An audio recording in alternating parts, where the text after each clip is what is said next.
Thank you. Do you mind if I engage you in a fireside chat? I'm not good at pacing any longer.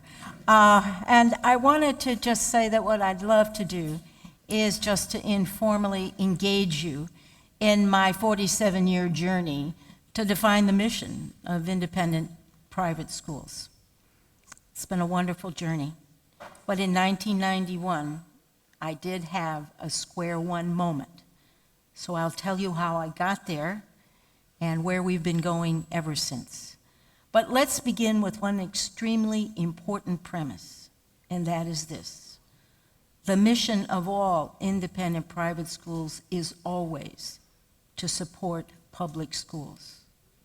As a history teacher, reading the words and the philosophies of our founders, but especially Thomas Jefferson, one realizes that the backbone of a democratic society is a functioning, very importantly functioning public school system. And then when you study Abraham Lincoln, you realize what he says about that, which is everyone should have the right to rise.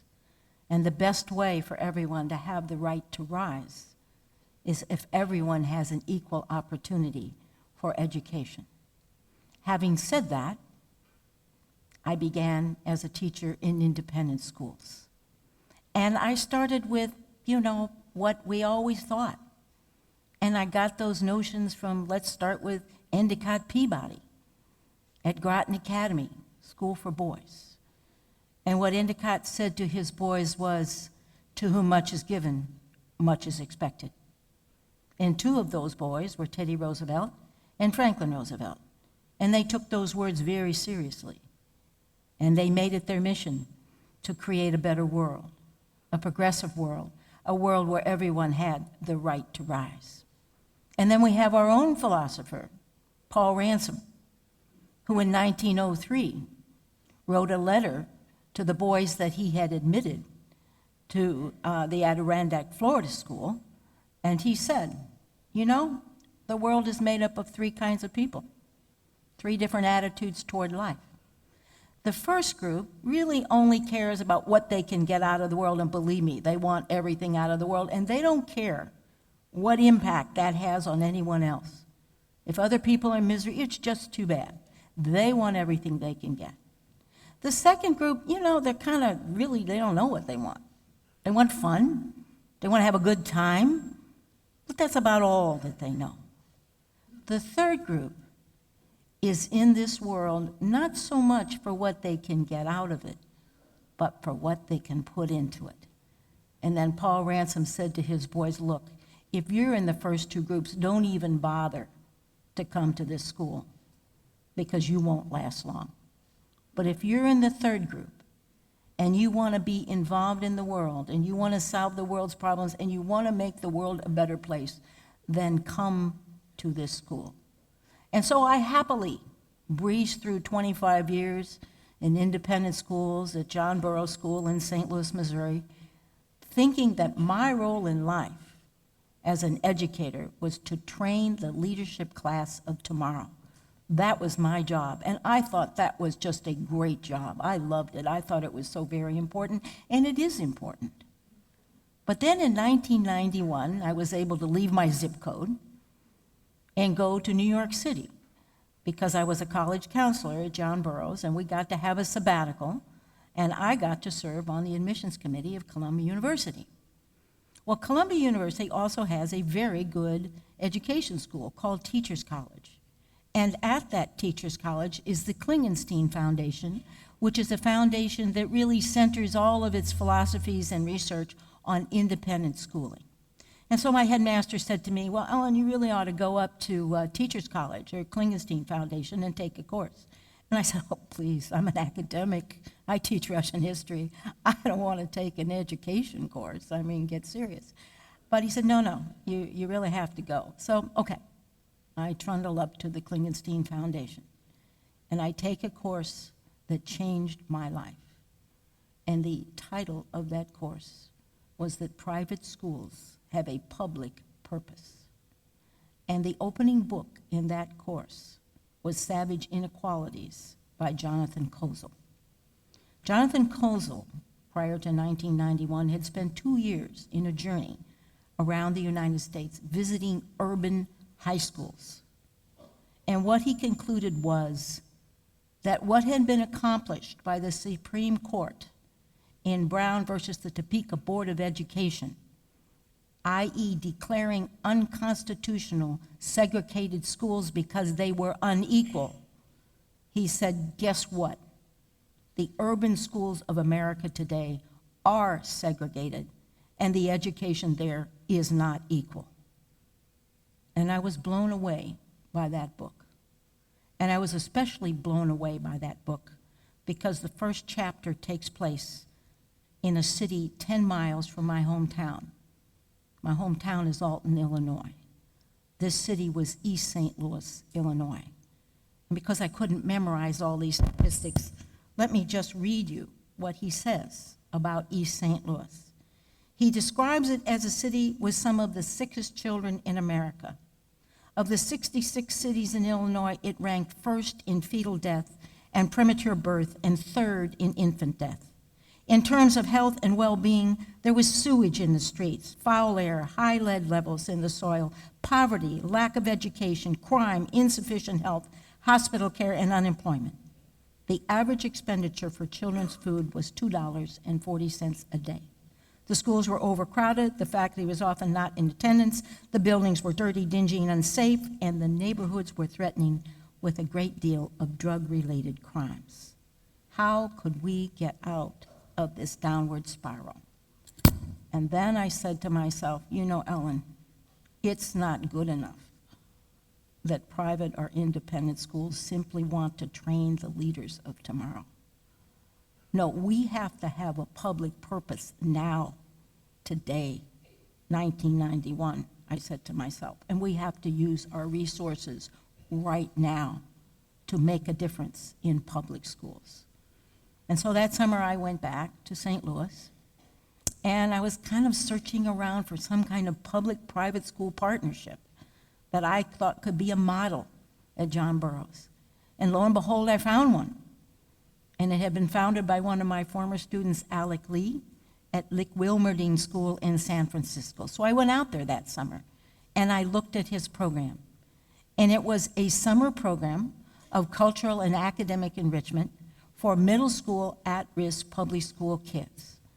And when I went to that program, I was overwhelmed by the joy of those kids. They were doing Shakespeare plays. They were doing hands-on science. They were building things. They were laughing. They were feeling so good about themselves. And I congratulated Alec. And I went back to John Burroughs School. And I said to my headmaster, what can we do? We have to do something. And he said, well, you know what?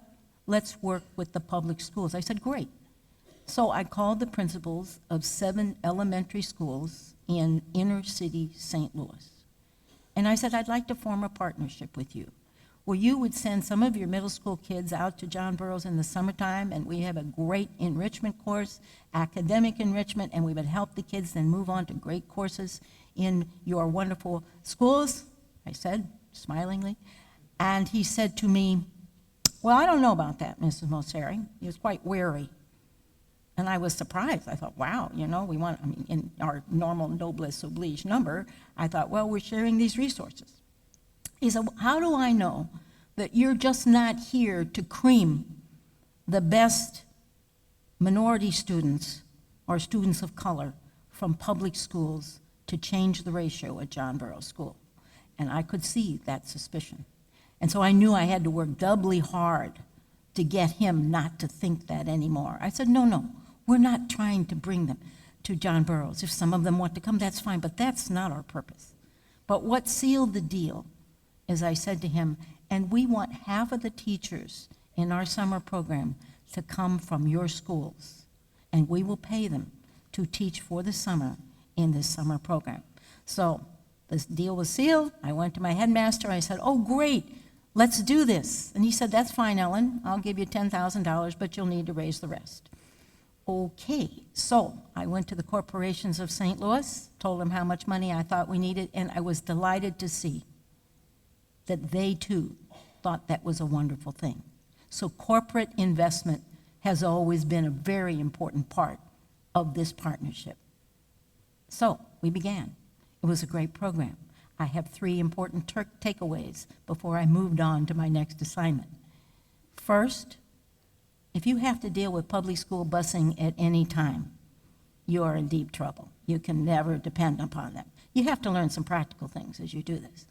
Number 2, the public school teachers didn't really have much faith in its ability to learn from new situations. We had a pond on our campus, and we said, oh, let's put the kids in the pond and look at the plankton and measure it and see what public schools, no, they can't do that. So part of our message was, yes, they can, to raise the level of aspiration, to aim high. And last but not least, I knew we had to spread that program. So my dream was for it to spread to 10 independent schools in St. Louis. But I left St. Louis before I accomplished that dream. We had made it go to one school, Priory, which was a Catholic school, which was wonderful, but it stopped there. But I began to realize, 1992-93, that if I really wanted to help affect this mission, that private schools have a public purpose, that I would have to become a head of school. Because guess what? At the lower levels, people don't let you change their cultures. I'm not sure they do at the higher levels, but at least you have a better shot. So in 1996, I was head of the upper school at Horace Mann. And where is Horace Mann? It's in Riverdale, New York. And Riverdale, New York is right next to the South Bronx. And that same year, Mr. Kozel came out with another book, a wonderful book, a very startlingly depressing book. And it's called Amazing Grace, The Lives of Children and the Conscience of a Nation. And the takeaway from his description of what it was like to live in the South Bronx, which was very much what it was like to live in East St. Louis, was that the city of New York spent $70,000 a year for a juvenile inmate in Strikers Island prison, and it only spent a tenth for each student in public schools. An amazing concept. And so I left Horace Mann and arrived at the most hospitable environment, that would be Ransom Everglades, for really affecting a concept of a private school has a public purpose. First of all, we have the great mission of Paul Ransom, our founder. But then there was this great program called Summer Bridge that had been founded by John Flickinger and Doug Weiser, 2 graduates of our school. And it was a great program. And I got here and there were 120 students in the program. And I thought to myself, that's great. It's not good enough. But let me tell you about how these programs differ from just training the leaders of tomorrow. All of the resources of our school are used for Breakthrough Miami, what is now Summer Bridge. All of them, our facilities, our parents, our students, our teachers, our financial wherewithal, everything is devoted to making that program better. In addition, our comptroller works with parents from the program to make certain that they understand their finances better. Our college counselors help these kids apply to college, go on college tours, figure out how to apply to college. It is an entire commitment. And that's what I mean when I say private schools have a public purpose. This is not just a pastiche. It has to be your soul that is committed to this. And so we were very, very pleased to get from the Knight Foundation a $3.6 million grant to be able to spread this to 4 other independent schools, Cushman, Carrollton, Miami Country Day, and Palmer Trinity. And now we serve 1,000 students. And that is fantastic. And how do we serve them? Well, let me tell you, 50% of the kids who enter the 9th grade in Miami-Dade schools do not graduate. 100% of the 5th, 6th, 7th, and 8th graders who enter a breakthrough program not only graduate from high school, but college. It is incredible. And the center core of the program, and many of our kids have done this, and I think you've heard from some other kids who have done these programs, they teach these students. You have kids teaching kids, college graduates, our alums, our present students. So there's an incredible marrying of aspiration, good fortune, and understanding what one can do with one's life. So that's absolutely wonderful. And I want to read you a comment from Kai Thomas, who was a graduate of Breakthrough Miami, a graduate of Ransom Everglades. She says, education is a treasure that rewards you forever. It isn't like a crumbled piece of paper that you toss to the side. It has value. To be educated means to learn new things, seek knowledge, and share your information with others. Similarly, Breakthrough Miami's mission is to have all involved, the administration, teachers, volunteers, scholars, and parents, subscribe to life learning and remain passionate about teaching others. It's the partnership of the public school, private school that guarantees its success. And so now, my next iteration, my next square one movement, is I'm on the board of the Southern Association of Independent Schools. And that represents all the schools south of Washington, D.C., and all the way over to Texas, 355. And it is my great dream to get every single one of them to have a breakthrough program so that we can truly say in public, independent, and private independent schools that we are private schools with a public purpose. Thank you very much. Thank you.